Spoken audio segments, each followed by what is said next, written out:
இது எங்கே இது அப்படி போயிட்டே இருக்கு. இது எது ஸ்டார்டிங் பாயிண்ட் இது. ஒரு இக்கத் டிசைன் கிரியேட் பண்ணுறதுக்கு நிறைய கால்குலேஷன்ஸ் இருக்குது. அதை தாண்டி பயங்கரமான ஸ்கில்டு மேன் பவர் தான் இதில் ஃபுல்லாக இன்வால்வ் ஆகிருக்கும். ஸோ ஒரு டிசைன் கொடுக்குறாங்க அப்படின்னா இவ்வளோ கால்குலேஷன்ஸ், அது எங்கே நாட் வரணும், எங்கே எந்த கலர் டை வரணும், எல்லாமே மேனுவலாக ஃபஸ்ட் இங்கே ப்ரிப்பேர் பண்ணிட்டு தான் ஃபீல்டுக்கே வரும். ஸோ அதனால தான் இதில் இவ்வளோ மேன் பவர் இருக்கிறதுனால தான் நம்ம ஒரு இக்கத் டிசைனுக்கு மினிமம் 400 மீட்டர்ஸ் வேணும். ஸோ இப்போ வந்து நான் சொன்ன மாதிரி இந்த டிசைன்ஸ்க்கு ஏற்ற மாதிரி அவங்க ஃபஸ்ட்டு ட்ரா பண்ணிட்டாங்க. அதுக்கேற்ற மாதிரி இங்கே நாட் பண்ணிகிட்டு இருக்காங்க. நாட் பண்ணி முடிச்சதுக்கப்புறம் அடுத்த ப்ராசஸ் வந்து டையிங்.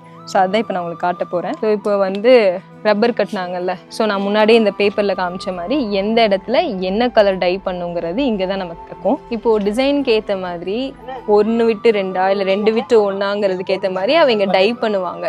ஸோ இப்போ இங்கே வந்து இந்த டிசைனுக்கு வந்து இந்த தானில் வந்து 1 விட்டு 2. ஸோ இதுக்கு டை பண்ணிவிட்டு இங்கே 2 கேப் விட்டு அடுத்தது இங்கே டை பண்ணுவாங்க. இது ஏன் இப்படி பண்ணுறாங்க அப்படின்னா உள்ளே இருக்க எல்லா த்ரெட்ஸ்க்குமே டை இறங்கணும் அப்படிங்கிறதுக்காக. இந்த ரப்பரை தாண்டி டை இங்கே அடுத்த த்ரெட்டுக்கு போகாது. ஸோ அதனால இந்த ரப்பரோட இம்பார்ட்டன்ஸ் இதுதான். ஸோ இங்கேயே நல்லா இறுக்கி பிடிச்சிக்கும். ஸோ இந்த டை இதுக்குள்ளார தான் இருக்கும், இந்த பக்கம் போகாது. ஸோ இப்போ நம்ம பார்த்துருக்கிறது எல்லாமே வார்ப்பு டிசைனிங் தான். ஸோ இந்த வார்ப் டிசைனிங்கில் தான் இவங்க டை பண்ணிகிட்டு இருக்காங்க.